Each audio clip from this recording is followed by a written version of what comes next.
kepada Prakata Gus Andi selaku Ketua Yayasan Forum Indonesia Maju dan Berbudaya, dan juga beliau penasihat redaksi media Suara KPK. Kemudian nanti ada narasumber Dr. Suhirman, yang saat ini beliau sebagai dosen pasca sarjana Universitas Pertahanan Indonesia dan juga Universitas Hang Tuah Surabaya. Juga ada narasumber kita, Guru Besar Ilmu Komunikasi dan Budaya yang juga sebagai Sentono Keraton Kasunanan Surakarta Diningrat. Beliau adalah Profesor Dr. Burhan Bungin, MSc, PhD, CGR, dan CNR. Mudah-mudahan dalam konteks kita webinar untuk membangun karakter melalui budaya, bisa kita ambil hikmah dan pengetahuannya yang nanti akan disampaikan oleh Dr. Suhirman. Namun demikian perlu satu pandangan bersama dulu. Satu pandangan bersama dulu untuk pemahaman bahwa pendidikan karakter di era modern ini menjadi sangat penting ketika generasi muda saat ini kita menghadapi berbagai permasalahan moral dan etika.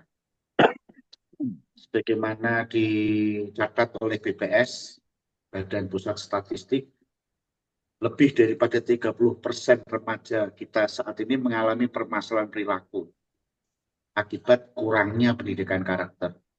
Selain BPS, Kementerian Pendidikan dan Kebudayaan pada tahun 2022 juga menyebutkan bahwa sekitar 73% siswa kita saat ini menghadapi tekanan sosial yang mempengaruhi perilakunya. Sehingga hal ini menunjukkan perlunya pembentukan nilai-nilai positif seperti kejujuran dan tanggung jawab dalam kehidupan bermasyarakat.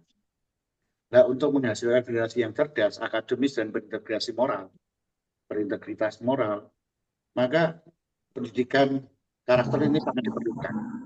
Dan ini menjadi tanggung jawab kita bersama untuk mewujudkan Indonesia maju, berbudaya Indonesia emas. Namun, perlu kita pahami bahwa pendidikan karakter yang baik, generasi muda akan tanpa pendidikan karakter, generasi muda akan kesulitan mengatasi berbagai tantangan sosial dan etika ke depan. Jadi pendidikan karakter sangat penting di dunia saat ini. Nah, untuk diketahui bahwa budaya memegang peran penting dalam pendidikan karakter. Karena melalui budaya akan kita dapat membentuk karakter jati diri seseorang, dan salah satunya budaya yang kita bahas hari ini adalah tentang keris, di mana keris sudah diakui dunia menjadi simbol budaya Indonesia yang mengandung nilai-nilai moral yang dapat kita wariskan pada generasi muda.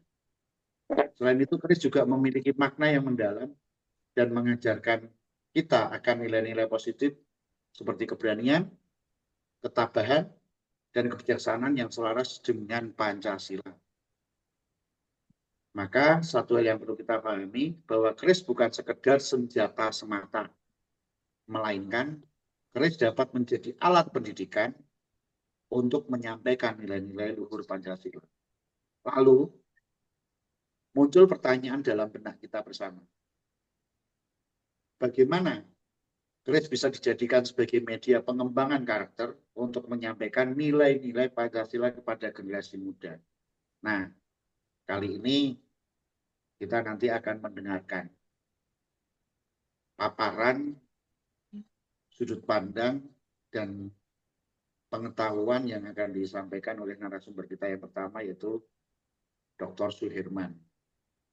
Namun sebelum kita masuk ke materi, izinkan kita memohon dan meminta prakata dari Gus Andi selaku Ketua Yayasan Forum Indonesia Maju Berbudaya dan juga penasihat redaksi. Waktu dan tempat kami aturkan, Gus Andi. Oke, terima kasih. Assalamualaikum warahmatullahi wabarakatuh. Waalaikumsalam warahmatullahi wabarakatuh. Selamat malam, salam sejahtera, Om Swastiastu, Namo Buddhaya, salam kebajikan, Rahayu, Rahayu, Rahayu. Rahayu. Rahayu, rahayu, rahayu. Terima kasih yang saya hormati dan banggakan, Bapak Dr. Suirwan, yang berkenan menjadi narasumber di webinar malam ini yang keren ya. Kita menghubungkan keris dan Pancasila. Ini satu tagline yang up to date baru. Kemudian juga nanti ada Profesor Burhan Bungin, dia akan meninjau dari sisi komunikasinya, dan saya aturkan juga salam hormat, salam kenal dengan semua yang hadir di sini, teman-teman dari penggiat budaya, dari empu-empu, kolektor, kemudian juga mungkin ada beberapa mahasiswa, dan satu lagi yang tidak kalah pentingnya tadi, Bapak Ilyas yang sekarang ada di Italia bisa memantau dan mengikuti kegiatan ini. Saya hanya ingin menyampaikan satu kebanggaan saja bahwa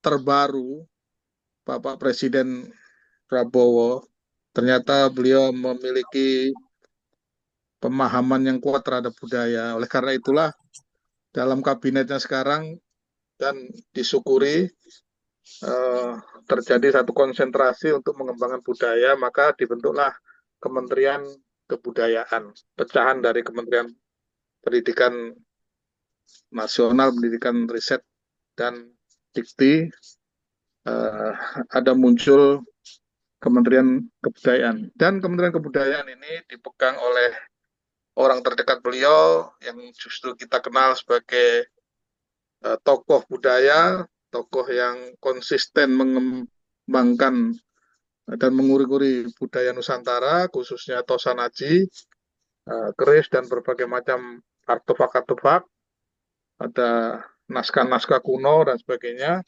sehingga ini tepat. Oleh karena itulah ya, mungkin kegiatan webinar ini akan kita lanjutkan terus untuk mendukung program-program beliau, dan saya berharap budaya Nusantara ini berkembang dan akan menjadi sebuah inspirasi peradaban baru, peradaban yang akan menyongsong masa depan bangsa Indonesia menuju Indonesia maju ya. Jadi saya akan mendengarkan banyak arahan dari Pak Suirwan maupun Pak Putu. Saya kira itu yang jadi prakata singkat saya. Terima kasih. Assalamualaikum warahmatullahi wabarakatuh. Waalaikumsalam. Warahmatullahi wabarakatuh. Baik, demikian prakata dari Gus Andi. Lalu sekarang saat ini kita masuk dalam materi webinar yang akan dibawakan langsung oleh beliau Dr. Suirman. Tadi ada muncul pertanyaan Pak Suirman. Bagaimana keris bisa dijadikan sebagai media pengembang karakter untuk menyampaikan nilai-nilai Pancasila kepada generasi muda? Nah, ini mohon penjelasannya dari Pak Suirman. Dr. Suirman ini memiliki waktu kurang lebih 15 menit. Jadi ini jam 8 ke 20.13 nanti kita materinya hanya 15 menit. Dr. Suirman, waktu dan tempat kami aturkan ke beliaunya. Monggo Pak Suirman. Assalamualaikum warahmatullahi wabarakatuh. Waalaikumsalam warahmatullahi wabarakatuh. Salam sejahtera untuk kita semua. Om Swastiastu, Namo Buddhaya, Rahayu, Rahayu, Rahayu. Rahayu. Yang kami hormati moderator Bapak Kanjeng Raden Tumenggung Imam Syafaat, yang kami hormati Kanjeng Pangeran Haryo Dr. Andi Budi Sulisyanto atau Gus Andi ya, para pemerhati, para kolektor, dan yang lain-lainnya. Sebelumnya kami sampaikan dulu, saya tidak ada hubungan sama sekali dengan keris, kami tidak tahu sama sekali dengan keris, tetapi kami sangat berbangga Di dalam hal ini, kebetulan saya mengajar di Kewarganegaraan dan Pancasila. Beberapa hari yang lalu, Gus Andi menghubungi, ternyata saya cari-cari informasi, kelihatannya bisa menghubungkan salah satu budaya kita, keris, sandingkan dengan Pancasila. Itu yang pertama. Yang kedua, Bapak-Bapak, sebagaimana diketahui tadi sudah disampaikan oleh Pak Imam, bagaimana perkembangan kenakalan remaja dan yang lain kejahatan. Kalau kami perhatikan, penggunaan keris di dalam kejahatan itu minim sekali. Tidak ada apa namanya berita. Lain halnya dengan pisau. Saya asal dari Sumatera. Dulu kalau pada saat SMA itu, kalau tidak bawa pisau itu tidak jantan kan begitu. Tapi dengan budaya Jawa, bapak-bapak dengan bawa pisau itu kelihatannya adem gitu. Nah ini perbedaannya sangat jelas sekali. Bagaimana tetangga kita di Pulau Seberang, ya, kejahatan dengan celurit. Wah itu kalau dengan celurit mungkin panas kata yang demikian. Badik, demikian juga rencong dan sebagainya. Tapi dengan keris kami terheran-heran ya, kok tidak ada kejahatan sebenarnya dengan penggunaan keris. Malah seharusnya harusnya ada gitu, tapi kami perhatikan kok berita tidak ada. Jadi inilah yang mencari ide bagi kami memahami sedikit tentang keris yang kami sandingkan dengan Pancasila. Apa sebenarnya karakter yang ada di keris dan kita sandingkan di dalam pemilihan karakter yang sudah disampaikan, diuraikan oleh Pak Imam tadi. Ya, mohon maaf kalau boleh saya share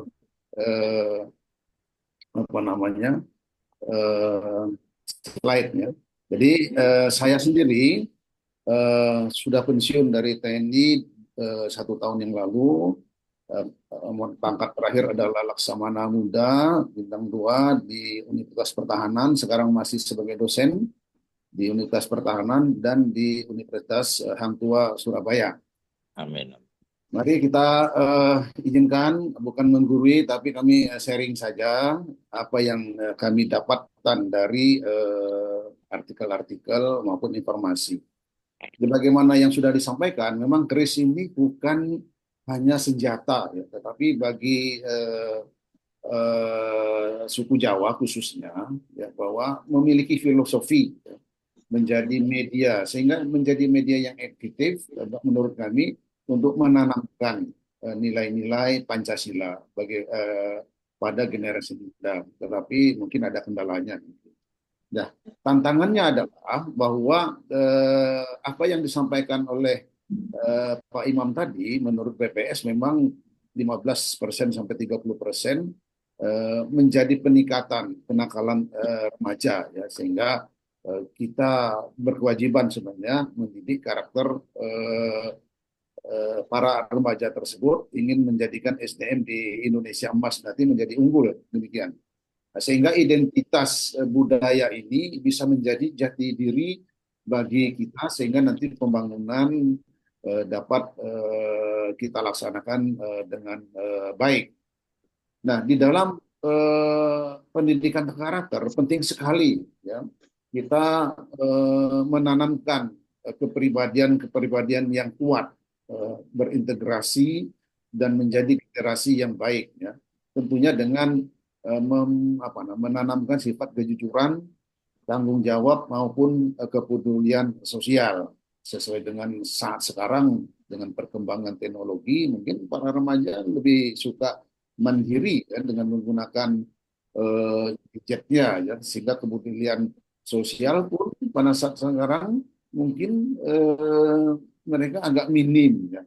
Nah, dengan adanya jiwa kepribadian yang berintegritas, ya, dengan generasi muda yang SDM-nya nanti kita harapkan memiliki kejujuran tanggung jawab, tentunya menjadi pemimpin masa depan yang bisa beradaptasi dengan baik, ya, sebagaimana Presiden kita ada salah satu menjelaskan kemarin, dia sudah membimbing ada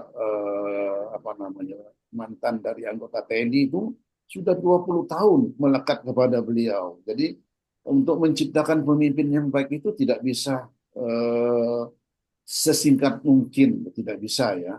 Saya menjadi jabatan bintang 2 itu memerlukan waktu 30 tahun, 25 tahun. Jadi membina seseorang menjadi pemimpin itu tidak bisa dengan begitu saja, melalui proses. Oleh sebab itu bisa saja salah satu mendidik karakter itu dengan media keris, sehingga nanti para pemuda ini bisa ditanamkan rasa patriotisme, nasionalisme. Kemudian sesuai ya yang disampaikan oleh Gus Andi tadi, bahwa di dalam Pancasila itu juga ada nilai-nilai budaya ya. Bagaimana kita berkeyakinan Tuhan Yang Maha Esa, kemanusiaan yang gotong royong, menghargai, kemudian menghargai Bhinneka Tunggal Ikaan. Dan ingat moto kita Bhinneka Tunggal Ika sekarang itu sudah diakui ya, dan dipercaya oleh di dalam sidang umum PBB, sebagaimana Sekjen PBB beberapa waktu lalu yang mengatakan bahwa kalau ingin melihat keanekaragaman dan persatuan, maka contohlah Indonesia. Karena mereka punya moto Bhinneka Tunggal Ika. Dan ini sudah disampaikan di sidang umum PBB.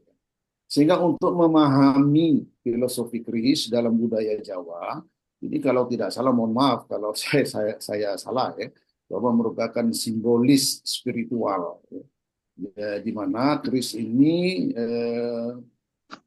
tidak hanya sebagai senjata, tetapi bermakna spiritual. Mungkin yang saya tangkap tadi, bagaimana dengan kekuatan keris ini jiwa itu merasa adem, gitu. Amin. Tidak panas gitu. Kalau pisau itu mungkin rasanya panas, Pak. Kenapa? Yang saya alami kalau ada kejahatan di Palembang umpamanya itu sering bawa pisau, itu kalau mereka mengatakan saya tuja, berarti saya tusuk, itu kata-kata tuja atau tusuk itu belum selesai, pisau itu udah di perut, Pak. Nah ini adalah, kalau keris tidak. Nah ini rasa adem ini, sehingga para pejabat, para kolektor sebagainya ini memburu gitu keris-keris yang tentunya mempunyai kuah untuk menaikkan pamor mereka masing-masing. Kemudian di samping itu juga keris bisa ditampilkan di dalam ekspresi seni ya. Demikian juga kalau pada saat saya menikah di Surabaya, saya juga bawa keris yang dari Bengkulu ya. Walaupun saya tidak tahu artinya atau apa, tapi orang tua tolong pakai ini supaya aman. Nah ini dalam pada saat menikah di Surabaya, saya pakai keris, Pak. Itu katanya titipan dari orang tua yang ada di Sumatera. Kemudian keris juga bisa memberikan identitas terhadap suatu individu ya. Individu atau pemimpin masing-masing punya punya keris yang menjadi identitas bagi diri mereka sendiri. Nah, saya tidak tahu nama-namanya, tetapi mungkin tadi sudah disampaikan Pak Prabowo juga punya, mungkin yang lain-lainnya ya.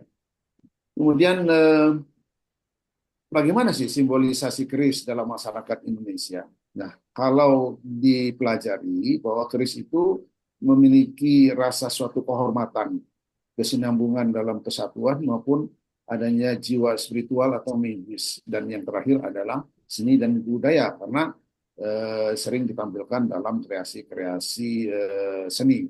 Yang sangat menarik ya adalah di dalam kepemimpinan, sebagaimana Pangeran Diponegoro, empu-empu yang lain ini menggunakan keris sebagai simbolisasi dan senjata pada saat mereka berperang dan membela Nusantara pada zamannya. Nah, sehingga kalau dikatakan apa representasinya keris terhadap Pancasila, bahwa keris adalah salah satu warisan budaya yang menjadi media yang sangat bisa menanamkan nilai-nilai Pancasila, karena di dalam keris bisa tercermin adanya nilai ketuhanan, kemanusiaan, persatuan, kerakyatan, dan keadilan. Sehingga inilah yang nanti semangat apa namanya 5 prinsip itu yang kita tanamkan kepada generasi muda dengan keris sebagai wadahnya. Dan nilai-nilai yang terkandung dalam simbolik keris sudah adalah dikatakan adanya ketuhanan yang dianggap mempunyai spiritual. Nah, ini yang saya katakan tadi, begitu memilih keris, hati ini ayem gitu ya. Ya tidak ada mungkin tidak apa namanya mencerminkan ketuhanan yang Maha Esa. Kemudian adanya kemanusiaan yang adil dan beradab, adanya keseimbangan. Ya, ini filosofi yang menekankan keseimbangan pada keris. Demikian juga keris melambangkan persatuan, ya, menjunjung tinggi rasa kebersamaan dan solidaritas. Nah, di sini juga Angkatan Laut ya salah satunya simbol untuk mempersatukan negara dalam perjuangan. Marinir juga menggunakan keris, ya, keris samudra kalau kita sebutkan. Ya, ini sudah diimplementasikan. Mungkin hasil renungan ya para pemimpin Angkatan Laut apa simbol marinir ya, dalam kaitannya untuk pertahanan negara. Nah, digunakanlah keris. Nah, hanya keris saja berdiri di laut. Nah, sehingga keris memupuk rasa nasionalisme dan patriotisme ya. Simbol kebanggaan bangsa. Alhamdulillah tadi Bu Sandi mengatakan bahwa sudah diakui oleh UNESCO ya. Jangan sampai budaya kita ini diakui oleh negara tetangga karena banyak klaim-klaim ya yang diakui oleh negara tetangga kita ya. Padahal mungkin masyarakatnya itu adalah migrasi dari semenjak zaman Majapahit ke sana, Sriwijaya dengan membawa budaya dari asal daerah, tetapi mereka tetap mengakui bahwa angklung dan yang lain-lainnya itu budaya dari negara tersebut ya, padahal itu kan berasal dari Indonesia. Nah, oleh sebab itu jika kita mempelajari sejarah ya dengan nilai-nilai nasionalisnya, maka bisa menjadi sarana pendidikan. Tentunya keris ini bisa menjadi kehormatan bangsa. Nah, tentunya kehormatan bangsa tidak lagi seperti dulu. Ya, seperti yang saya katakan, kita bawa keris kemana-mana, nanti di bandara ketangkep ya, gitu ya. Tapi kehormatan bisa saja dalam upacara-upacara kenegaraan atau simbol-simbol. Mungkin souvenir. Nah, souvenir bisa saja kita berikan kepada para tamu kita berupa keris. Nah, dalam membentuk karakter kepemimpinan, ya, keris dan kepemimpinan tadi sudah dikatakan adanya ketangguhan, ya, kebijaksanaan dan integritas yang ada menurut saya di dalam keris. Kemudian keris juga melambangkan keberanian. Nah, mungkin demikian dan dengan pakai keris saya berani. Nah, ini pada zaman tersebut berlaku seperti itu karena seorang pemimpin yang efektif ya pada saat itu seperti contoh Pangeran Diponegoro itu juga membawa keris ya. Kemudian keteladanan dan inspirasi dan adanya kebijaksanaan maupun keadilan. Nah, potensi keris dalam pembentukan karakter generasi muda, nilai karakter kepemimpinan. Bagaimana kita mengimplementasikan? Karena keris adalah simbol kewibawaan dan keterampilan dalam memimpin. Kreativitas, keragaman, kemudian adanya nasionalisme, keris sebagai warisan budaya, dan tentunya menjadi identitas bangsa Indonesia. Ya mungkin kalau angklung bisa ditampilkan, bagaimana kita berusaha menampilkan terus-menerus karya keris ini dalam perspektif mungkin seni atau simbol-simbol yang lain sehingga masyarakat lebih mengenal keris tidak hanya seperti Jepang kan samurai, kalau Inggris kan itu pedang. Dan kenapa pedang? Seluruh angkatan laut itu gunakan pedang karena tradisi ada di Inggris. Nah, peran keris dalam pembentukan karakter bisa menjadikan pembelajaran ya, menjadi tekun, ya kerja keras, kepemimpinan tadi yang visioner, menjadi kebanggaan budaya, dan memiliki integritas. Ini sebagai contoh beberapa pahlawan kita yang menggunakan keris. Pangeran Diponegoro, kemudian Jenderal Sudirman dan yang lain-lainnya. Nah, sehingga implementasi dalam pendidikan keris di sekolah sebenarnya kalau tidak salah saya dapat artikel di SMA 1 Yogyakarta itu sudah dilaksanakan dengan apa namanya keris sebagai wadah di dalam pembelajaran ya. Dan kemudian juga siswanya melaksanakan kunjungan ekstrakurikuler ke apa namanya pembuat keris. Nah, di sana mempelajari struktur, bentuk-bentuk atau filosofinya sehingga siswa begitu disurvei hasilnya 85% katanya bisa memahami apa itu arti karakter dan sebagainya.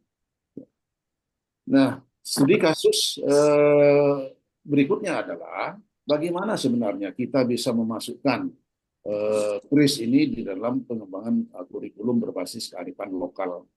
Nah, saya serahkan nanti kepada kita semua.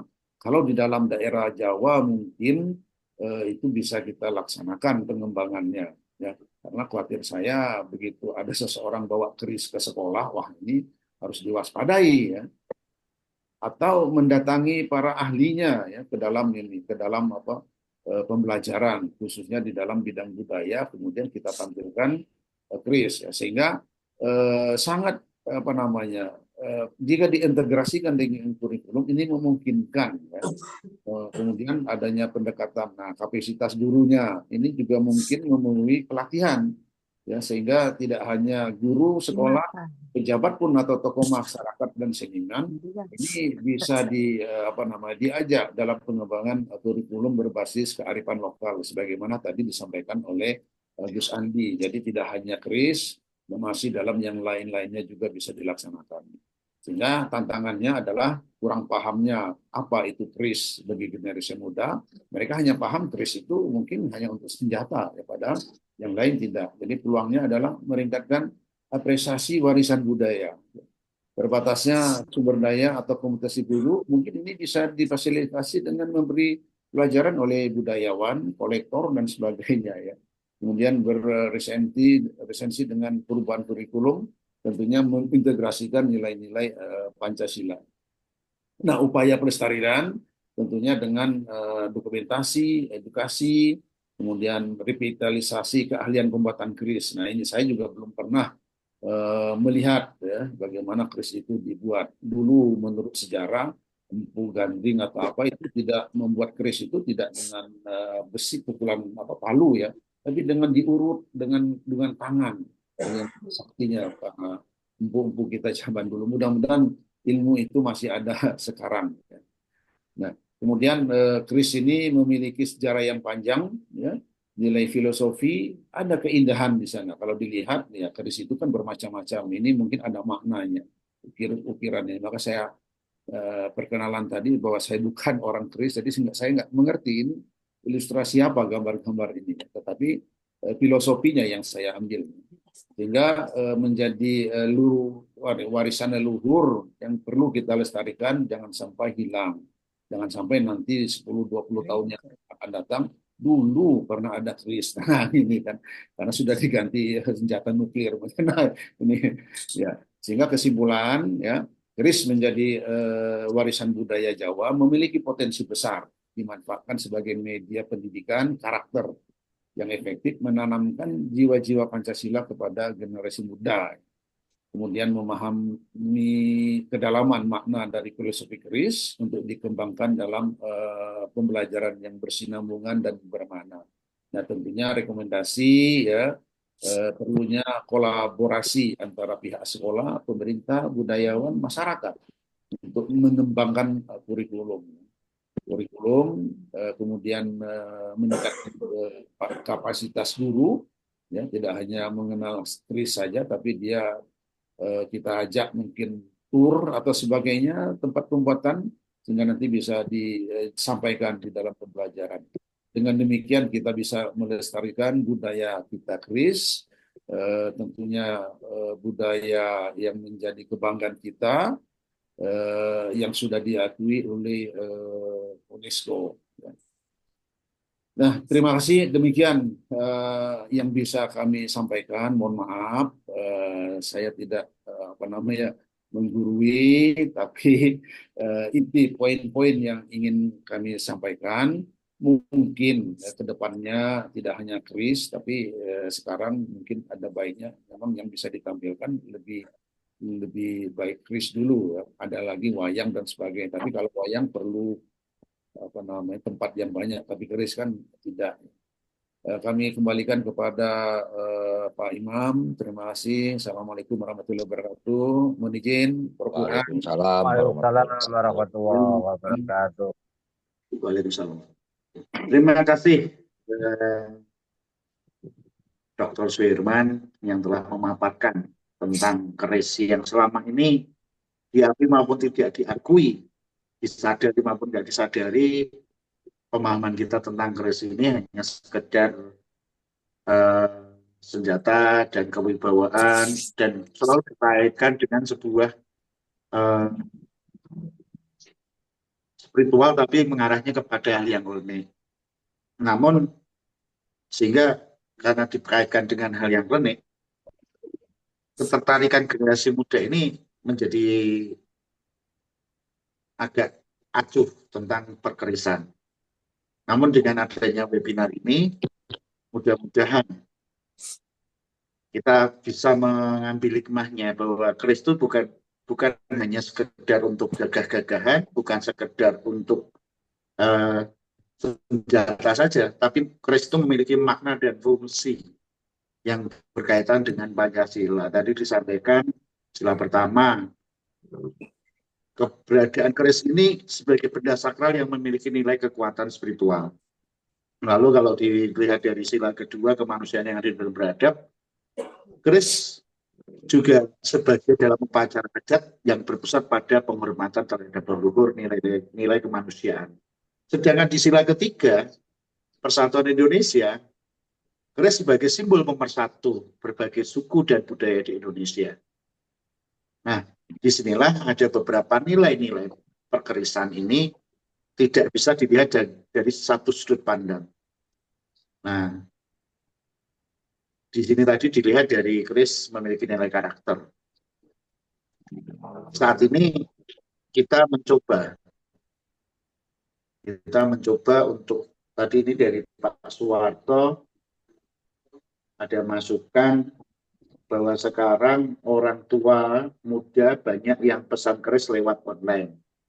Hal ini malah kadang merusak karakter karena untuk penipuan. Nah, ini kita di sini ada kolektor keris, kemudian ada empu pembuat keris dari saudara-saudara sesepuh-sesepuh kita di Jawa Timur, khususnya dari Surabaya, nanti bisa memberikan masukan. Namun sebelum masuk ke dalam tanya jawab, kita mencoba melihat keris ini dari sudut pandang komunikasi budaya ini yang nanti kebetulan di sini Prof. Bungin sudah rawuh dan sudah hadir di tengah-tengah kita ini. Nanti kita akan memohon masukan dari guru besar ini, guru besar ilmu komunikasi, dan juga sebagai sentono Kasunanan Surakarta Hadiningrat untuk bisa memberikan masukan, nasihat, dan ilmunya berbagi kepada kita semua, supaya generasi muda yang akan datang ini tidak melihat keris itu hanya di bidang perklenikan saja. Tapi keris ini merupakan budaya dan kita sebagai jurnalis memiliki rasa tanggung jawab bersama untuk membangun karakter generasi muda yang akan datang. Dan tidak bijak ketika kita banyak mereferensikan hal ini sebagaimana dijelaskan oleh Dr. Suirman yang ternyata juga purnawirawan perwira tinggi TNI berbintang 2. Kali ini kita ada guru besar ilmu komunikasi dan penggiat budaya, juga sentono Keraton Kasunanan Surakarta Hadiningrat, Profesor Dr. Burhan Bungin, MSI, PhD, CGR. dan seterusnya, panjang sekali ini. Maka untuk mempersingkat waktu, saya persilahkan kepada Prof. Bungin ini untuk lihat sisi komunikasi budaya tentang perkerisan ini bagaimana, dan Prof. Bungin memiliki waktu 15 sampai 20 menit. Waktu dan tempat kami haturkan pada Prof. Bungin.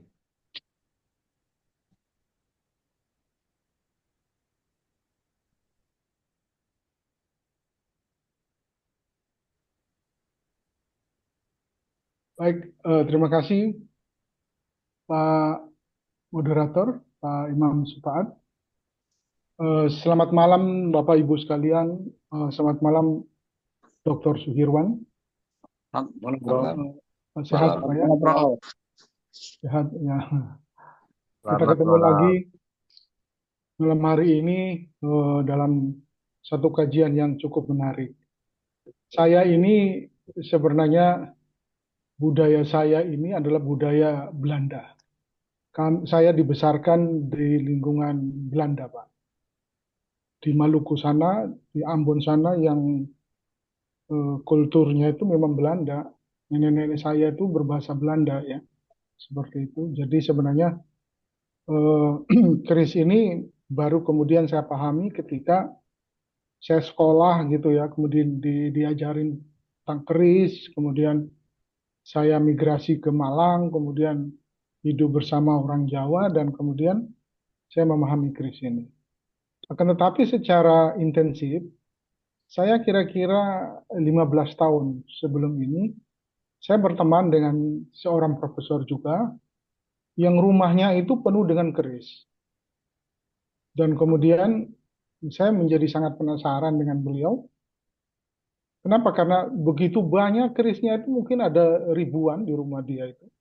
Tapi satu pun saya minta dia nggak boleh. Dia nggak kasih. Tapi dia kemudian bilang seperti ini, Prof, sudah kalau mau ikut saya. Kalau mau ikut saya. Nah, kemudian betul saya ikut dia. Kita pergi ke Madura. Kemudian di sana ditarik lah di halaman gedung besar, ada juga di kuburan Pangeran Madura, saya lupa namanya itu. Ditarik lah itu keris itu. Betul-betul keluar dong kerisnya itu. Dan dua diberikan pada saya, kayak waktu itu ditarik menggunakan nama saya. Nah, saya bertanya kepada teman saya, profesor ini, Prof, kenapa kok begitu banyak keris di rumah itu? Nggak boleh satu pun kasih saya. Dia bilang, lah itu karena pada saat mengambilnya itu menggunakan nama saya. Jadi kalau eh, Prof bawa pulang ke rumah, nanti balik lagi loh ke saya, kayak seperti itu. Saya semakin penasaran. Jadi ketika ikut dia ke Madura itu baru paham saya. Oh begini ya, seperti itu. Nah, saya mulai 15 tahun itu mulai tertarik dengan keris itu karena melihat kondisi seperti itu, ya jadi sangat menarik ya. Kemudian satu persatu saya koleksi keris-keris ini, satu persatu, dan di rumah saya itu ada peti besar gitu yang saya beli khusus untuk menyimpan keris-keris itu, dan ternyata bukan, saya baru paham bahwa keris ini jenisnya banyak sekali. Ada perbedaan antara keris Bali, keris Jawa, bahkan Solo dan Jogja pun beda gitu ya karakternya. Kemudian saya koleksi satu persatu, termasuk juga keris-keris dari Makassar, dari Bone ya. Saya koleksi satu-satu gitu, kalau ada uang saya beli gitu. Karena menurut saya keris ini merupakan sebuah benda budaya yang sangat menarik gitu ya. Sangat menarik, dan saya kemudian baru paham ya, teman saya profesor itu dia begitu mencintai keris dan serumahnya itu kemudian penuh dengan keris karena memang menarik ya, ini benda ini menarik. Yang jadi menarik lagi itu ketika eh, keris itu saya simpan, keris yang pertama kali dikasihkan saya 4 biji itu, saya kemudian bawa ke pasar turi, saya bikin tempatnya jadi bagus sekali itu. kemudian saya simpan gitu. Ada teman saya orang Muhammadiyah, dia datang ke rumah saya eh, maghrib ya, maghrib. Kemudian dia bilang pada saya, Prof, ada apa itu kok di loteng Prof itu ada sinar? Ya, ada 4 sinar itu. Saya saya kemudian loh, nggak ada apa-apa loh. Ini benar tuh ada sinar di atas. Nah, saya baru sadar bahwa bisa jadi sinar itu muncul dari keris-keris itu. Nah, tetapi sebagai orang, sebagai lulusan Muhammadiyah, saya tahu betul ya membedakan mana itu benda budaya dan mana itu apa namanya mistik ya dan lain sebagainya itu. Kami diajarkan betul di Muhammadiyah itu tentang perbedaan-perbedaan ini. Nah, itulah malam hari ini yang ingin secuplik saya presentasikan dan eh, presentasi saya ini merupakan riset saya dalam waktu beberapa 1 minggu gitu ya menggunakan bantuan AI ya, bantuan AI. Jadi sekarang ini sudah sangat cepat sekali kita bikin riset kecil gitu dengan bantuan ChatGPT gitu, kemudian menghasilkan satu karya pendek gitu yang narasinya sudah saya kirim ke Gus Andi. Malam hari ini saya tampilkan singkat-singkatannya. Izinkan saya ya Bapak Ibu sekalian untuk saya share ini eh, makalah saya ini.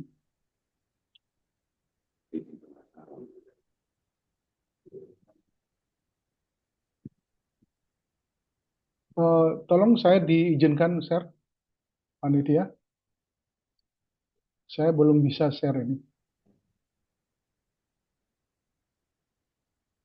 Oke, jadi ini kira-kira ini Oh, ini Bapak sudah, Pak. sudah ya. Ini. Sudah. Jadi ini makalah saya yang saya riset dalam seminggu menggunakan AI, jadi cukup cepat gitu ya. Dan saya kasih judul Citra Keris sebagai Benda Budaya dalam Masyarakat Indonesia, Perspektif Pancasila dan Kepercayaan Islam.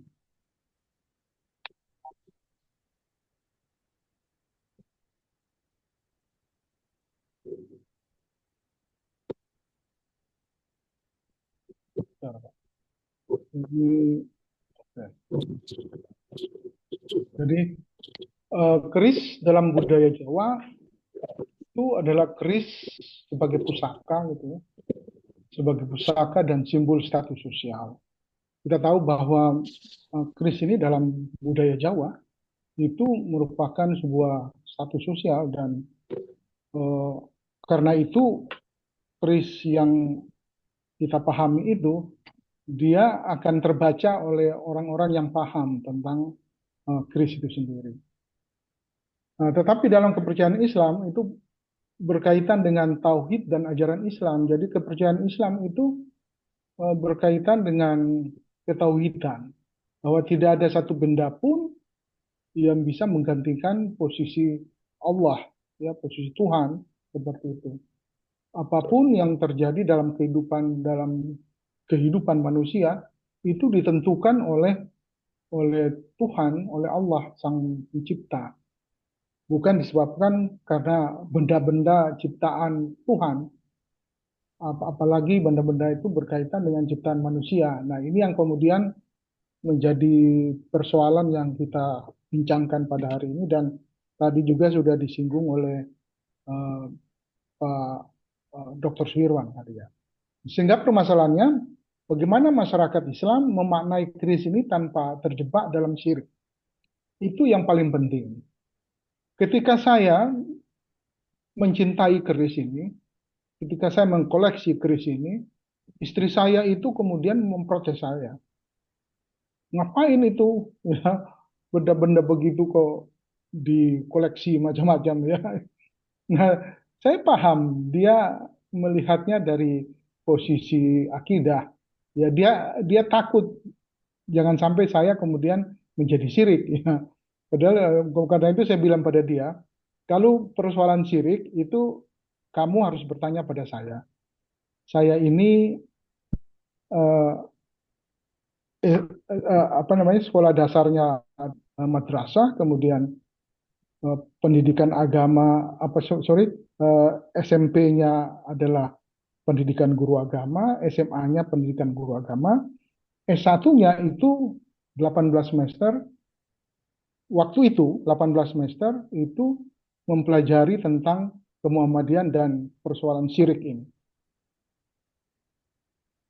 Sehingga kamu harus bertanya sama saya, jangankan keris, saya bilang seperti itu. Kamu punya mobil aja itu bisa membuat kamu syirik. Kamu mencintai suamimu saja, pada titik tertentu kamu bisa menjadi syirik. Seperti itu ya. Karena itu bukan sekedar keris. Ya, keris ini kalau kita lihat bahwa dia ini memiliki sesuatu yang bisa mempengaruhi kehidupan kita, nah itu syirik. Tapi kalau keris ini adalah karya budaya kita, budaya manusia, di mana dia punya materi-material dari keris itu adalah material-material pilihan, ya benda-benda pilihan yang bisa jadi juga beberapa berasal dari planet lain sehingga menghasilkan benda yang bisa bertuah dan lain sebagainya. Nah itu bukan syirik, saya bilang. Apanya yang syirik ya? Nah, karena itu ketika teman saya bilang ada apa benda di atas rumahmu itu 4 itu, saya ketawa-ketawa aja karena saya tahu pasti benda ini yang kemudian memiliki cahaya itu. Nah, jadi ini persoalannya. Nah, sebagai riset saya juga mempelajari teori dan konsep. Jadi teori sinkretisme dari Clifford Geertz, yaitu proses campuran budaya Jawa dan Islam. Jadi persoalan kajian keris ini memang dua budaya ini ya, menjadi budaya Jawa dan Islam ini memang harus betul-betul dikaji supaya dia berada dalam satu posisi yang sama-sama tidak mengganggu gitu ya. Kemudian konsep tauhid dalam Islam, doktrin keesaan Allah dan penolakan terhadap pemujaan benda ya, seperti itu, dan kemudian konsep Pancasila sendiri. Jadi ini teori konsep yang saya gunakan dalam riset saya ini. Nah, metode kajiannya itu menggunakan pendekatan kualitatif naratif, menggunakan wawancara dengan beberapa ulama dan praktisi adat, kemudian kajian literasi, fatwa ulama dan teks-teks Islam terkait konsep tauhid dan syirik ini. Jadi saya mencoba juga ngobrol-ngobrol dengan para ustadz gitu ya, ulama yang berkaitan dengan itu. Nah, pembahasan yang pertama. Ini mungkin kita langsung ke pembahasan yang pertama. Keris sebagai simbol budaya bangsa. Jadi keris ini bukan milik orang Jawa saja. Hari ini keris ini sudah menjadi budaya bangsa Indonesia. Di semua daerah di Indonesia memiliki keris, walaupun bentuknya beda-beda. Ini yang saya pegang ini dari Goa, keris. Dia berbentuk lain ya. Itu dari Goa. Jadi keris dari Goa bisa berbeda dengan keris yang dari Bali, keris dari Bali berbeda dengan dari Solo, Jogja dan sebagainya itu, sehingga keris ini merupakan simbol budaya bangsa Indonesia. Karena itu tadi pas ketika Dr. Suherwan mengkajinya dari sisi Pancasila juga bahwa pasal 1, 2 dan 3 dan lain sebagainya itu berkaitan dengan keris ini. Jadi keris sebagai simbol bangsa, budaya bangsa, ya dia memiliki makna spiritual dan simbolik di dalam masyarakat. Jadi keris punya makna, ya keris ini punya makna bagi bangsa Indonesia. Makanya kita marah sekali ketika ada orang lain mau mencoba-coba kemudian mendaftarkan paten keris ini di UNESCO gitu ya. Itu kita marah benar. Kenapa? Karena keris ini sudah menjadi makna spiritual bangsa Indonesia ini. Dia menjadi simbol dari bangsa Indonesia ini. Di semua masyarakat Indonesia itu punya tradisi keris itu. Bagaimana mereka membuat keris, ya, bahannya apa dan sebagainya, itu semua ada seperti itu. Nah, kemudian tetapi berkaitan dengan itu ada konflik dengan ajaran Islam ketika keris itu dimaknai sebagai sesuatu yang bisa membawa bala, bisa membawa rizki, dan lain sebagainya, itu berkonflik dengan ajaran Islam. Ini dari sudut pandang orang yang memaknai itu. Kalau saya memaknai berbeda, mungkin orang lain memaknai berbeda. Nah, perbedaan itu ketika berhadapan dengan ajaran Islam, nah itu yang menjadi konflik. Seperti itu. Yaitu kepercayaan terhadap benda mati dianggap syirik. Jadi ketika kita mempercayai sesuatu benda, di mana benda itu memiliki sesuatu yang bisa merubah nasib kita dan sebagainya. Nah, ini kemudian dalam Islam dianggap ini sebagai syirik. Kenapa? Karena yang bisa merubah manusia, nasib manusia, ya, itu hanyalah Allah Subhanahu wa taala, kan seperti itu. Nah, di dalam Pancasila, Pancasila ini kita anggap sebagai jembatan antara Islam, ajaran Islam dan konteks budaya bangsa ini. Nah, karena itu dalam pasal 1 Pancasila, Ketuhanan Yang Maha Esa, itu agama dianggap sebagai jembatan dari persoalan-persoalan budaya dan pemahaman kita tentang agama itu. Sehingga dari sisi Pancasila tidak ada masalah. Tetapi yang ada bermasalah, berkonflik ini ketika kita salah menafsirkan benda-benda ini yang itu bertentangan dengan syariat-syariat Islam. Nah, itu yang kemudian harus ditempatkan betul. Sehingga tidak ada nilai syirik ketika saya menganggap bahwa keris ini benda budaya dibikin dengan bahan yang luar biasa sehingga dia bertuah keris ini. Tetapi nasib saya, kematian saya, rezeki saya, jodoh saya itu dari Allah Subhanahu wa taala. Seperti itu. Jadi kita harus bisa bedakan seperti itu. Ya, adapun seseorang yang tertarik pada saya, umpamanya jodoh saya, umpamanya saya masih bujang, jodoh saya mungkin karena dia tertarik dengan keris saya ini. Dia menganggap saya berwibawa karena saya menggunakan keris ini, sehingga dia tertarik sama saya. Jadi itulah yang harus kita bedakan. Ya, kenapa? Karena kita memiliki mobil saja itu menjadi syirik ketika kita menganggap bahwa mobil itu bisa melupakan kita kepada salat, kepada puasa. Setiap hari kita ngurusin mobil itu saja ya, lupa salat, ya, lupa puasa, ya syirik seperti itu. Maka seorang istri yang begitu patuh pada suami itu melupakan ya, atau melampaui ketakutan dia pada Allah, ya syirik seperti itu. Ini. Harus kita pahami ya. Ini pembahasan yang pertama. Pembahasan yang kedua, Pancasila itu sebagai jembatan antara agama dan budaya. Jadi kita bersyukur bahwa kita punya Pancasila yang bisa meredakan ketika ada agama dan budaya itu tidak cocok, itu kemudian dijembatani oleh Pancasila dengan pemahaman-pemahaman yang tadi sudah diceritakan oleh Dr. Suherwan itu. Jadi itu pembahasan yang kedua, dan yang terakhir ini tidak panjang karena ini ringkas-ringkas saja. Pandangan Islam tentang keris, ya keris sebagai artefak budaya yang dihormati tanpa pemujaan. Ini konsep Islamnya seperti itu. Jadi ketika ada sebuah adab, ya ketika ada sebuah adab, ketika keris itu, bagaimana cara kita menghormati sebuah artefak budaya ini karena nilainya tinggi, maka ketika kita memegangnya, kemudian ada tata cara bagaimana memegangnya, itu tidak ada masalah. Silakan dilakukan, selama itu tidak berniat sebagai pemujaan. Seperti itu. Jadi umpamanya harus disiram dengan bunga kembang, ya monggo silakan. Tetapi jangan diartikan bahwa kembang itu sebagai pemujaan, tapi dianggap itu sebagai sebuah tradisi memuliakan benda yang kita cintai ini. Gitu ya. Jadi ketika saya mencintai seseorang, kemudian saya memberi dia uang, memuja dia dengan mengajak makan di restoran, ya, kemudian membeli pakaian dia minta mobil saya kasih. Nah itu kan sama ketika saya punya keris, kemudian saya kagumi keris ini, kemudian setiap saat kalau saya melihat keris, saya kemudian menaburi bunga di dalam benda ini. Tetapi itu tidak ada unsur pemujaan sama sekali. Jadi ini betul-betul harus bisa dibedakan.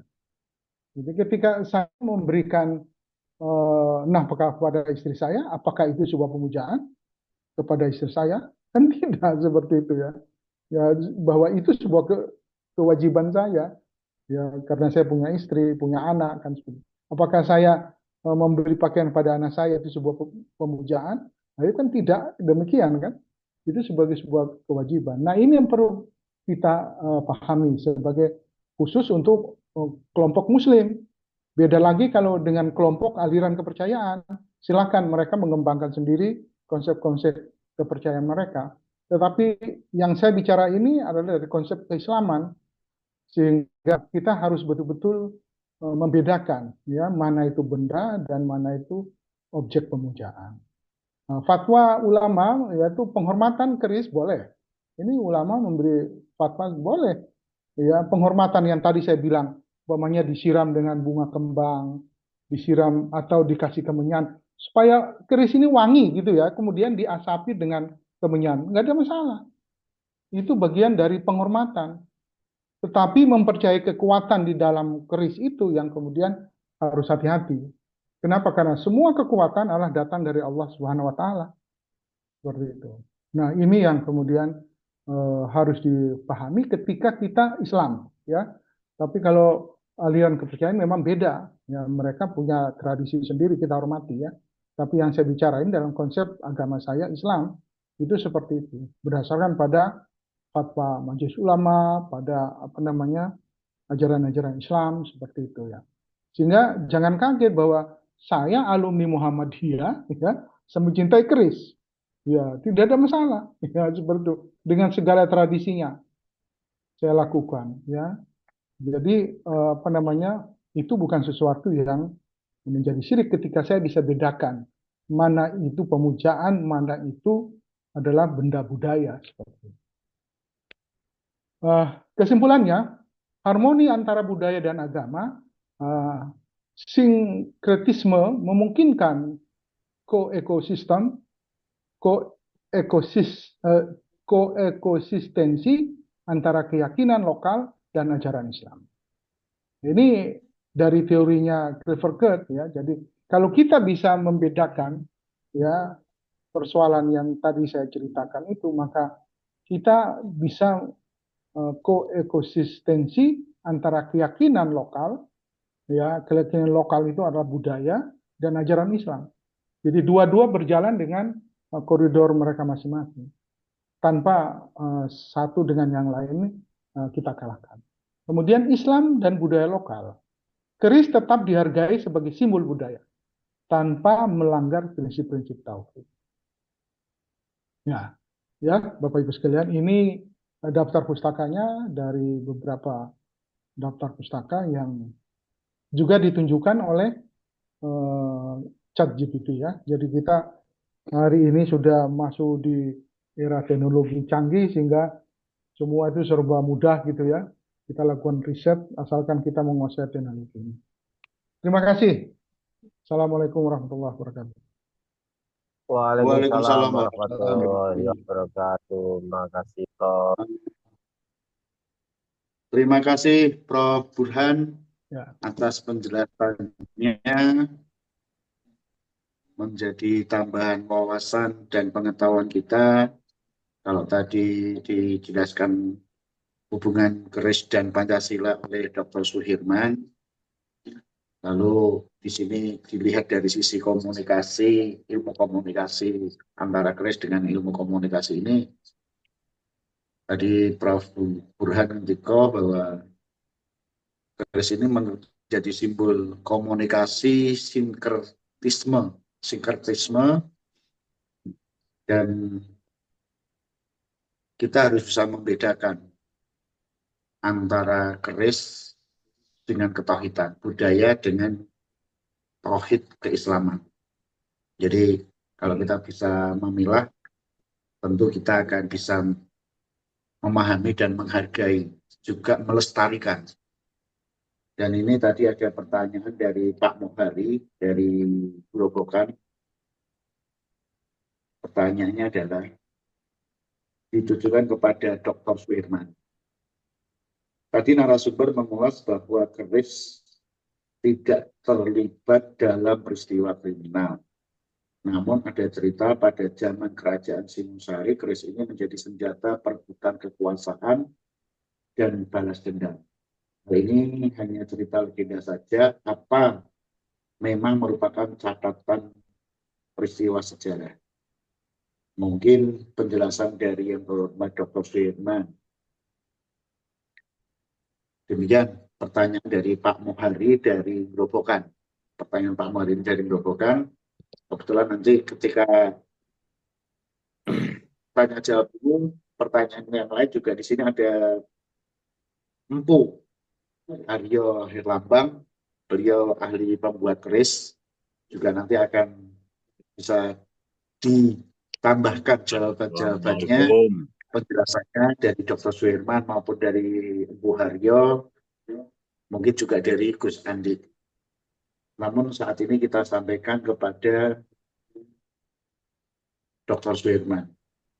Ada pertanyaan kedua adalah apakah keris dapat dikategorikan senjata tajam?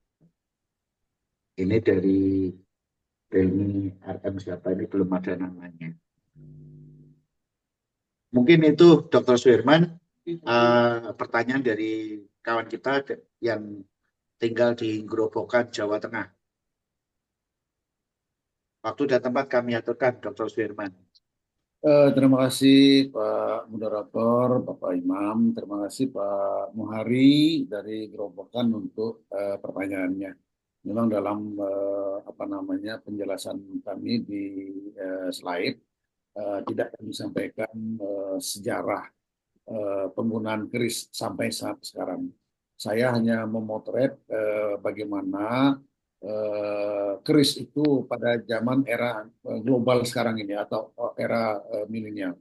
Memang perkembangan sejarah pada sesuai zamannya, ya zamannya berarti zaman kerajaan, penggunaan keris itu mungkin salah satu senjata pada saat itu. Yang kedua mungkin menggunakan tombak atau panah sebagainya. Jadi yang digunakan ya untuk perebutan kekuasaan atau apa itu adalah keris. Tetapi pada zaman kemerdekaan itu para pahlawan kita menggunakan keris juga, tapi dalam hal bukan merebutkan kekuasaan, tapi dalam memperjuangkan pertahanan negara.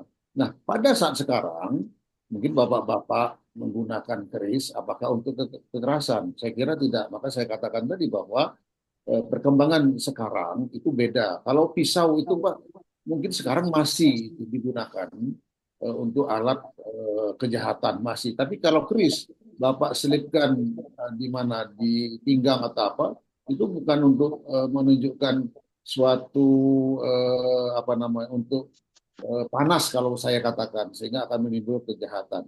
Malah dengan menggunakan keris itu, bapak-bapak kan kelihatan tawadu, sopan atau apa. Karena mungkin ada yang disampaikan oleh Prof tadi, ada karisma di dalam nilai-nilai keris itu, ya beda dengan yang lain.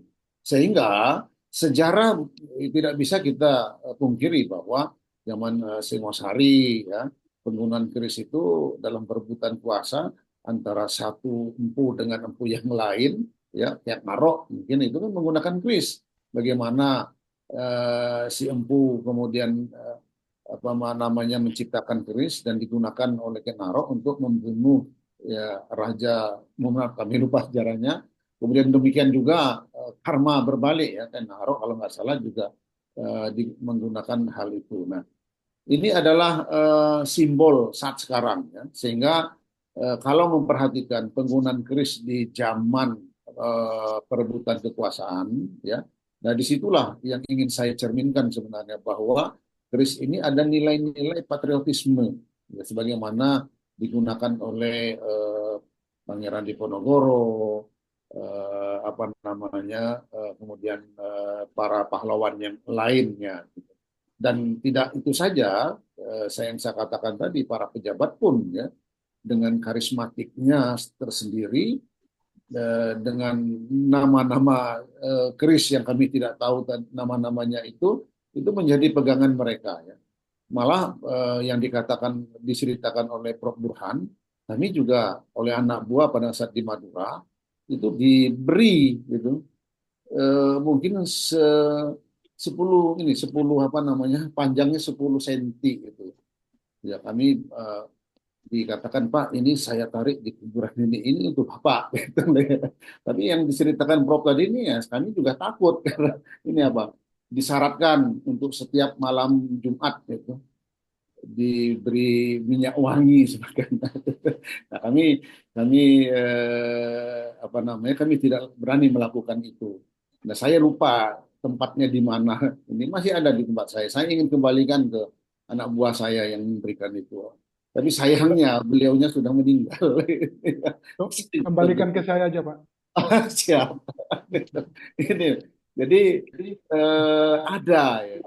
Dan ada beberapa juga para pejabat ya yang pada saat itu jabatan kolonel gitu sehingga diberikan ini dan besok-besoknya mereka menjadi promosi. Nah, melihat itu ya kami tertarik bahwa memang betul bahwa keris ini seperti yang disampaikan juga oleh Prof. Burhan tidak hanya sebagai senjata ya, tapi punya filosofi, punya rasa nasionalisme dan sebagai Nah, dan walaupun Bapak apa namanya memakaikan itu atau yang lainnya dan tidak banyak cerita-cerita bahwa orang yang membawa keris itu melakukan kekerasan. Beda dengan jurid, mohon maaf ya, beda dengan pisau dan yang lain dan itu banyak sekali Pak ceritanya ada pisau. Nah, itu yang bisa kami sampaikan Pak Muhari, mohon maaf ya. Ini yang bisa kami sampaikan. Saya kembalikan kepada Pak Imam, terima kasih. Baik, terima kasih Dr. Susi Wan. Nah, demikian Pak Muhari bahwa kalau dilihat dari sejarah mungkin ada sejarah tersendiri tergantung dari mana sumbernya. Namun apa yang disampaikan oleh beliau narasumber Dr. Suherwan bahwa keris ini memiliki daya hubungan dengan nilai-nilai patriotisme. Namun demikian di sini ada Empu Haryo Herlambang. Mungkin bisa sedikit sejarahkan tentang keris ini dan bagaimana sebenarnya keris ini di dalam kehidupan di zaman modern ini. Karena ini malam ini webinar ini sungguh sangat istimewa. Melihat keris bukan hanya sebagai spiritualitas saja, tapi ada kehidupan sehari-hari. Monggo, Empu Haryo Herlambang bisa sedikit memberikan penjelasan. Waktu dan tempat keluar aturaken. Assalamualaikum. Waalaikumsalam. Waalaikumsalam warahmatullahi wabarakatuh. Salam sejahtera untuk semuanya. Jadi begini, keris itu memang awalnya dibikin untuk senjata. Terus dia sebagai sifat piandel. Jadi kalau saya bawa ini saya jadi berani masuk hutan dan sebagainya. Terus berjalannya waktu, keris itu dipakai untuk perlengkapan pakaian adat. Ya, semua pakaian adat di Nusantara itu pasti pakai keris. Pasti pakai keris. Nah, zaman sekarang itu berubah fungsinya. Jadi selain itu untuk perlengkapan pakaian adat, dia juga sebagai benda untuk investasi. Ya, disimpan itu bukan malah menurun nilainya, juga makin tambah. Ada sebagian orang yang memang masih tetap menggunakan keris itu sebagai piandel. Karena fungsi keris itu adalah kumpulan simbol. Jadi yang bisa mempengaruhi kehidupan itu kan ucapan, tulisan, dan simbol. Nah, keris ini salah satunya. karena kumpulan simbol kayak kembang kacang itu maknanya juga kayak ilmu padi, ya kan, oto-oto, pengayoman seperti itu. Jadi kumpulan simbol.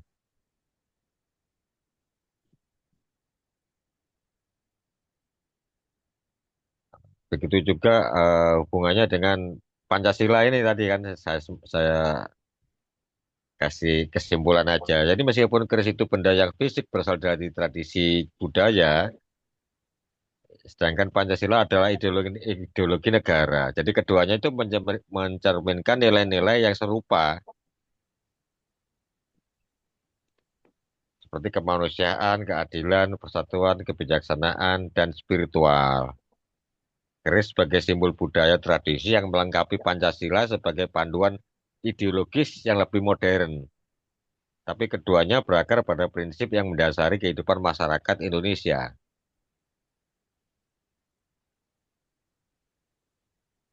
Nah, sementara sampai di sini aja dulu. Besok saya jelaskan lagi. Siap. Atur suwun, atur suwun. Rahayu. Matur suwun, Bu Haryo dari Surabaya. Mungkin ada tambahan dari Gus Andi ini. Ya sedikit aja. Jadi nanti akan dipertebal oleh Prof. Burhan. Ini menarik ya. Kami menghadirkan Profesor Burhan Bunging dan Dr. Suirwan ini seorang purnawirawan Angkatan Laut berbintang 2 Laksamana Muda ya, yang masih punya keinginan kuat untuk murid-murid budaya. Nah, Bu Haryo juga tadi perjelas bahwa sinkretisme itu penting, mengkolaborasikan hubungan antara budaya dan agama yang saling mendukung. Jadi tidak dicampur, tapi mensinkretismekan itu baik ya, seperti yang dicontohkan oleh Pangeran Diponegoro, Sentot Ali Sabana, ya kan, Sunan Kalijaga, itu semua punya keris, meskipun beliau ulama-ulama hebat gitu ya. Nah, keris sendiri seperti yang diceritakan tadi memang menjadi senjata utama pada saat zaman kerajaan-kerajaan dulu yang belum ada senjata modern. Namun dalam perkembangan selanjutnya, sisi lainnya, keris itu berfungsi sebagai dua ya, sebagai eksoteris, itu keindahannya ada yang lurus itu brojol ya, kemudian lo 3 ganjil terus, lo 5, lo 7, lo 9, lekuannya ke 11, ada 13. Nah itu indah sekali, ada pamornya yang muncul, ya, pendaringan kebak, ada hutan emas, ada melati rinonse, ada macam-macam belarak sineret, itu bagian-bagian dari eksoteris. Nah, esoterisnya inilah yang sekarang bermanfaat dan menjadi bagian dari fungsi keris itu. Dia punya filosofi yang mengandung kekuatan doa-doa dari empu itu. Misalnya untuk sengklat yang lo 13 kan itu kan bisa untuk kepemimpinan, leadership, kewibawaan. Kemudian kalau sapu inten yang lo 11 itu terkait dengan kerejekian untuk menambah jaringan dan mendapatkan banyak keuntungan dalam bisnis ya. Untuk 9 itu biasanya kayak kita dengan keluarga, keharmonisan dan lain-lain. Nah, makanya oleh teman-teman akan menyelenggarakan pameran seperti yang tadi disampaikan, ada Pak Warto tadi ya. Kalau online terus ini kadang-kadang kena tipu, karena memang ya kalau online kan kita lihatnya kan dari gambar ya, sebuah produknya digambar dari foto, kita percaya beli. Tapi fungsi dari keinginan untuk mendapatkan pusaka yang benar-benar sesuai keinginan, sesuai harga dan sebagainya, maka harus datanglah ke pameran-pameran. Oleh karena itulah nanti tanggal 26 dan 27 di Padepokan Setonegoro, selain ada acara HUT soal KPK, ada pameran keris dalam skup kecil. Kemudian di bulan November di tanggal 15 sampai 19 itu di Balai Pemuda Surabaya ada pameran dan bursa, ada penjualan dan ada yang dipamerkan. Berjudul Transformasi Keris Nusantara. Ya seperti kita kan Bu Arya tadi, keris ini bertransformasi, artinya terjadi perpindahan fungsi, perpindahan eksistensi, perpindahan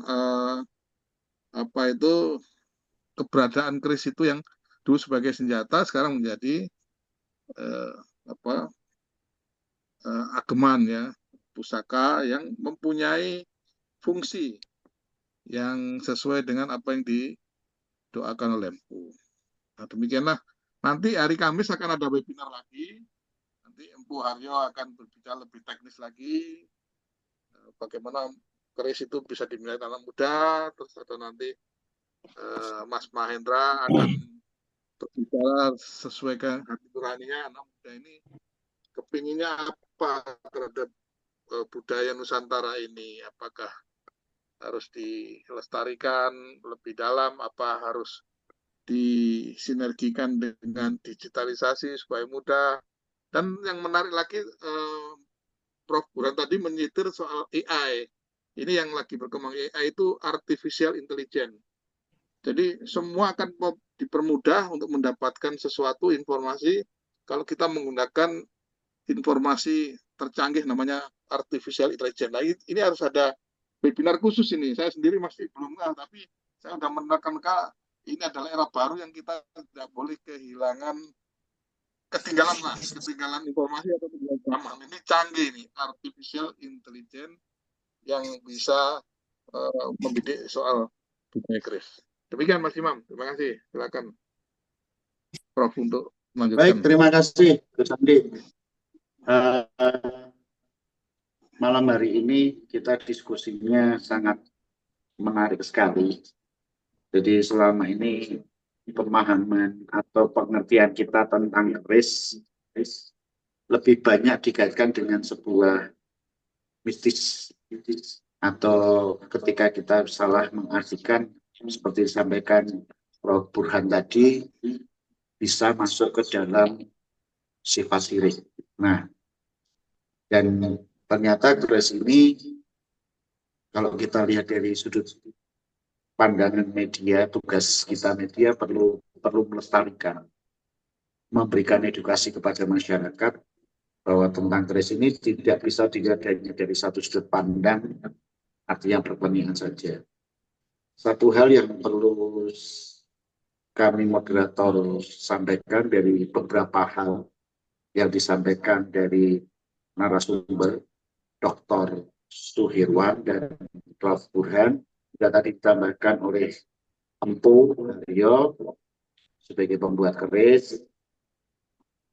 Mungkin kita simpulkan bahwa keris ini bukan hanya dilihat dari sudut pandang spiritualis yang lebih pada sirik, tapi dilihat dari sudut pandang yang global. Perlu kita ingat kalau zaman dulu leluhur kita menggunakan baju adat Jawa tanpa keris itu seolah-olah ada yang ketinggalan. Sama halnya kalau sekarang ini orang siapapun yang muda maupun yang tua tidak membawa HP itu pasti ada yang ketinggalan. Kalau sekarang orang membawa keris dianggap orang jadul atau orang musyrik, lalu kenapa orang bawa HP atau bawa motor tidak dibilang seperti itu tadi yang seperti yang disampaikan oleh Prof. Burhan. Jadi satu kesimpulan ini bahwa keris sebagai warisan budaya leluhur kita juga sebagai senjata yang diyakini oleh leluhur kita pada waktu dulu memiliki nilai-nilai energi alam untuk menambah kekuatan moral, menambah kekuatan mental para leluhur kita dulu.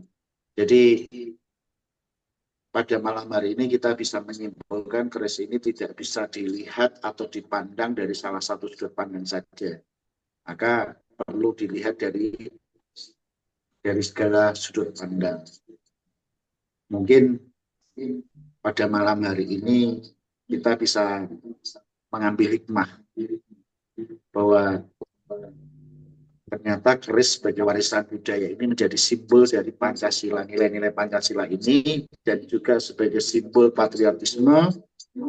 Dan dilihat dari sisi ilmu komunikasi, di situ ada simbol dari ilmu komunikasi sinkretisme, sebagaimana yang disampaikan oleh Prof. Burhan tadi.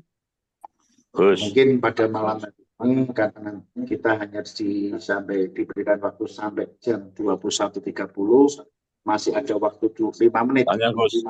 Ya, tanya. Mungkin Tanya Gus. Pak Halo, Ridwan, halo. masih di Ya, mana sih Pak Ridwan? terima kasih. Ini mau tanya untuk Prof. Satu hal aja. Antara sinkretisme budaya, agama, dan kepercayaan, itu apakah tersimbolisasi di keris itu? Kalau ada, tolong tunjukkan di mana letak simbolisasinya itu. Itu Gus, terima kasih Gus. Oke, kepada Prof. Burhan ini berarti ya, Pak Ya. Ridwan ya. Ya, jadi yang bilang sinkretisme itu bukan saya, tetapi Kierkegaard. Dalam arti bahwa dia mengatakan bahwa kita harus bisa bedakan mana budaya dan mana keyakinan agama. Ketika kita bisa membedakan itu, maka konflik itu bisa diatasi. Yang sekarang ini tidak bisa diatasi itu karena kita tumpang tindih melihat keris ini. Kita melihat keris masuk di dalam hal-hal yang berkaitan dengan agama dan kepercayaan.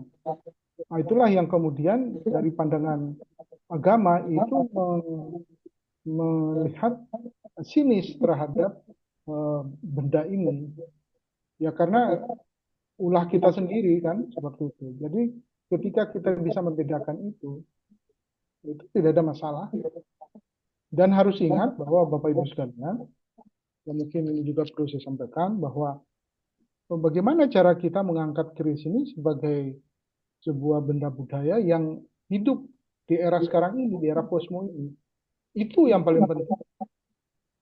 Jadi bagaimana para empu yang bisa membuat keris ini, membuat keris sebagai benda postmodern. Sehingga orang-orang modern itu mencintai keris ini. Selama ini kan kita melihat bahwa orang-orang yang mencintai keris ini kan orang-orang tradisional. Padahal keris ini kalau mau ya kalau mau dinaikkan kelasnya ya harus masuk kayak pasar orang-orang modern. Nah disitulah postmodern itu kemudian bisa bekerja itu. Nah itu yang paling penting. Sehingga ketika kita pegang keris, orang tidak akan melihat keris ini sebagai sebuah benda tradisional, tapi benda postmo. Saya selalu katakan pada teman-teman, umpamanya, saya selalu menggunakan aksesoris-aksesoris seperti ini. Ada beberapa profesor di Unair itu bilang, wah itu kan tradisional. Saya bilang, siapa yang bilang tradisional? Ini posmo, saya bilang. Ya coba lihat, orang-orang modern, semua mereka menggunakan aksesoris seperti ini. Ini posmo, saya bilang. Nah itulah tantangan bagi kita, bagaimana mengangkat keris ini menjadi benda posmo itu. Nah kalau sudah masuk di posmo, maka pasaran keris ini akan sangat luas dan kita bisa melestarikan keris ini dengan mudah. Seperti itu. Nah, sampai masuk ke sana kita harus bisa dudukan dulu ya keris ini sebagai benda budaya yang tidak mengganggu keyakinan umat-umat beragama. Sehingga kehadiran keris dalam kehidupan orang-orang beragama itu tidak dianggap mengganggu. Seperti itu. Dianggap ya benda budaya, aksesoris ya.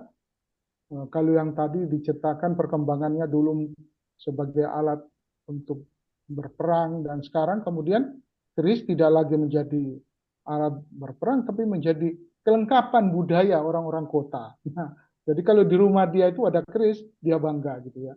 Makanya saya akhirnya mencintai keris dan mengoleksi macam-macam keris itu seperti itu. Jadi ini yang dari Goa seperti ini ya. Bahkan saya punya parang ini keris yang ini dari Cirebon ini. Kecil ini Pak. Bagus ini Pak. Jadi saya satu-satu saya koleksi. Yang ini dapat dari Gus Andi kemarin. Senang banget gitu. Jadi saya koleksi itu ada satu peti itu setengah peti. Makanya tadi Pak Suhirwan kalau keberatan kasihkan ke saya Pak. Saya koleksi di sini Pak. Setiap hari saya melihat benda-benda ini. Benar.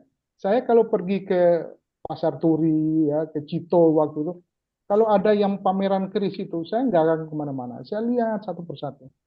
Karena memiliki daya tarik yang menarik, benda-benda ini. Nah, kenapa? Karena saya sudah menganggap bahwa keris itu adalah benda postmodern dalam kehidupan saya. Sama dengan saya mencintai aksesori-aksesori. Tidak ada yang mengganggu.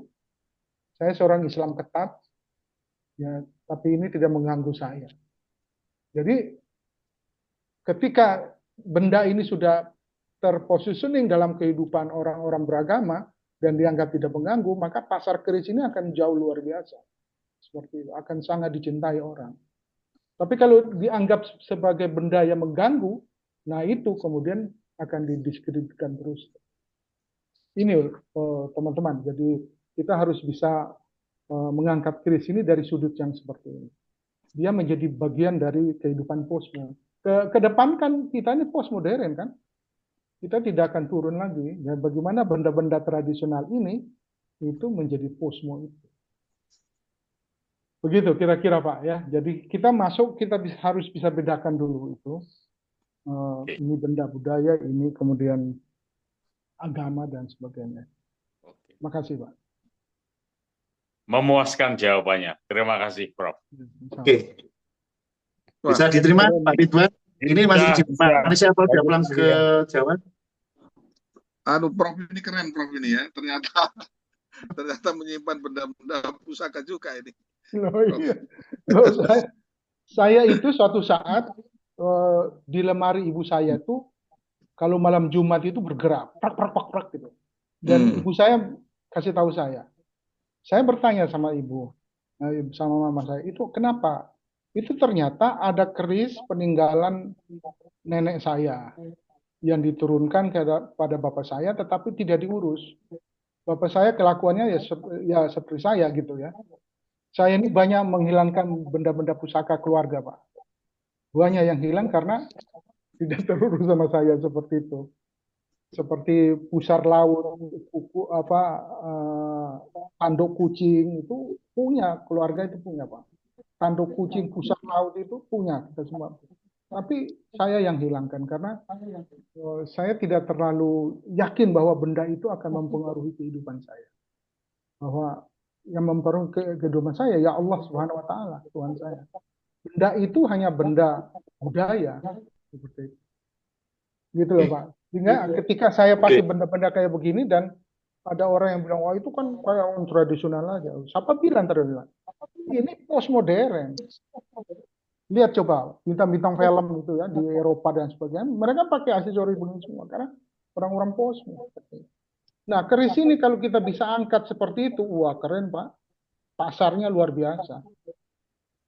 Tidak hanya di Nusantara tapi bisa mancanegara orang akan membeli keris ini. Dan itu tugas kita. Ini ada dari teman kita dari Italia, yang orang Indonesia tapi di Italia. Beliau ini tinggal di Italia sekarang ini, namanya Elias, tapi aslinya dari bumi Flores, Indonesia Timur ini. Waktu saya ke Flores ini banyak cerita ini tentang Flores dengan Jawa ini masih ada hubungan ini Bang Elias. Bang Elias, silakan Bang Elias, mungkin punya waktu 2 menit bisa ya Bang Elias ya. Pandangannya gimana Bang Elias? Itu mic-nya dinyalakan dulu. Mikrofonnya dinyalakan dulu tuh udah. Yes. Oke. Baik, terima kasih. Ini tadi narasumber yang bagus sudah mengulas dengan baik tentang keris yang merupakan kekayaan kita ya, kekayaan Nusantara kita. Kami pun di Flores, di Manggarai terutama, Kabupaten Manggarai, itu mengenal juga tentang keris ini. Karena di acara adat kami juga, di acara adat-adat yang besar, itu sang imam adatnya itu menggunakan keris sebagai salah satu peralatan yang memang harus digunakan untuk melaksanakan ritual adat. Dan saya setuju tadi dengan Prof. Burhan kalau tidak salah, bahwa tentang keris ini, kami dari sisi kepercayaan kami juga, saya seorang Katolik, itu tidak melihat keris sebagai sesuatu hal yang atau benda yang dipuja atau dipuji, ya. Tetapi kita anggap itu sebagai sebuah simbol tentang kearifan para leluhur kita, tentang simbol bangsa dan negara kita atau Nusantara ini pada umumnya. Jadi pengalaman saya juga dengan keris banyak. Selama saya di Jawa juga banyak hal yang saya dapatkan tentang keris-keris ini. Jadi ada yang masuk akal, ada yang di luar logika, dan itu memang setiap orang punya pengalaman sendiri-sendiri. Dan saya meyakini bahwa para leluhur kita mempunyai pesan yang cukup jelas ke kita saat ini, bahwa kita tidak boleh melupakan tentang jati diri kita, tentang kita siapa sebagai anak-anak Nusantara. Dan ini merupakan sebuah kekayaan yang tidak terhingga yang kita punya. Nah, siapa bilang bahwa di Indonesia ataupun atau di negara maju tidak mempercayai simbol? Contohnya di Italia sini juga, ketika saya berada di sini sudah 1 tahun lebih, saya menjumpai beberapa hal tentang simbol-simbol yang mereka percaya juga atau mereka yakini dari para leluhur mereka. Dan sama halnya juga dengan Indonesia, kita punya simbol-simbol adat seperti itu. Dan saya juga berterima kasih di pemerintahan Bapak Prabowo Subianto saat ini, ada memang menteri khusus yang untuk menangani tentang kebudayaan. Dan semoga saja bahwa dengan adanya kementerian khusus ini, kita kembalikan lagi jati diri kita sebagai orang-orang Nusantara yang mempunyai peradaban yang adiluhung, yang patut kita banggakan. Karena kita memang adalah bangsa yang sungguh luar biasa, yang patut kita pertahankan sampai kapanpun. Kurang lebihnya Pak Imam, demikian. Terima kasih atas waktunya.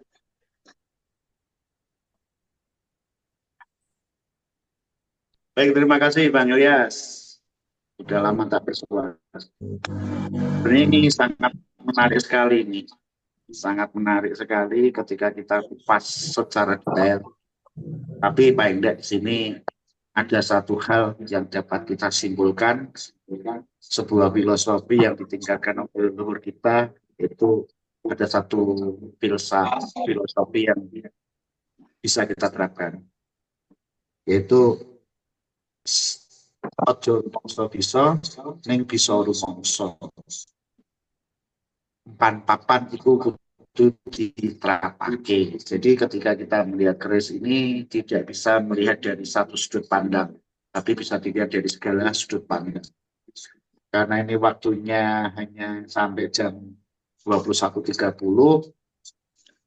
nanti bisa tentang perkerisan ini bisa ditindaklanjuti dan bisa dibahas, dikupas secara mendalam untuk webinar pada hari Kamis. Pada hari Kamis besok, jam yang sama, nanti linknya akan kita kirimkan ke saudara-saudara semua. Tidak mengurangi rasa hormat, untuk webinar malam hari ini saya kira sudah dicukupkan sementara dan akan kita lanjutkan hari Kamis. Apabila saya dalam memoderatori ada kurang lebihnya, saya atas nama diri pribadi dan redaksi Media Suara KPK mengaturkan permohonan maaf yang sedalam-dalamnya. Juga ucapan terima kasih kepada narasumber kita, Dr. Suhirwan dan Prof. Burhan Bungin, telah menyediakan waktunya, memberikan wawasan yang begitu mendalam tentang perkerisan sehingga dapat menjadi simbol dari kita melangkah ke depan, menambah pengetahuan kita dan wawasan kita bahwa mempertahankan budaya dan mengembangkan budaya itu penting untuk kita tidak lanjuti sebagai generasi muda yang akan datang. Dan kita sebagai media punya rasa tanggung jawab sebagaimana moto Suara KPK maju berbudaya menuju Indonesia emas. Mungkin itu sekali lagi terima kasih atas waktu saudara-saudara semua, wabil khusus waktu yang diluangkan dari dua narasumber kita yang sangat hebat. Juga kepada Bang Ilyas dari Itali mau mengikuti kajian kita tentang keris dan budaya Nusantara juga Pancasila. Juga saudara-saudara kita yang dari Surabaya, para penggiat kolektor keris. Sekali lagi terima kasih Prof. Burhan, Sama-sama. Dr. Suherwan telah banyak memberikan wawasan. Mudah-mudahan bermanfaat. Sampai ketemu besok hari Sabtu, Prof. Burhan di Padepokan, penghidup udara alam. Insya Allah. Energi alam. Mungkin itu sekali lagi terima kasih. Waktu Terima kasih, saya Pak kembalikan kepada admin. Terima kasih. Ya. Terima kasih Bang Ilyas. Terima kasih, Ya, Pak. terima kasih semuanya. Terima kasih semuanya. Terima kasih semua. Terima kasih Pak. Assalamualaikum warahmatullahi wabarakatuh. Waalaikumsalam.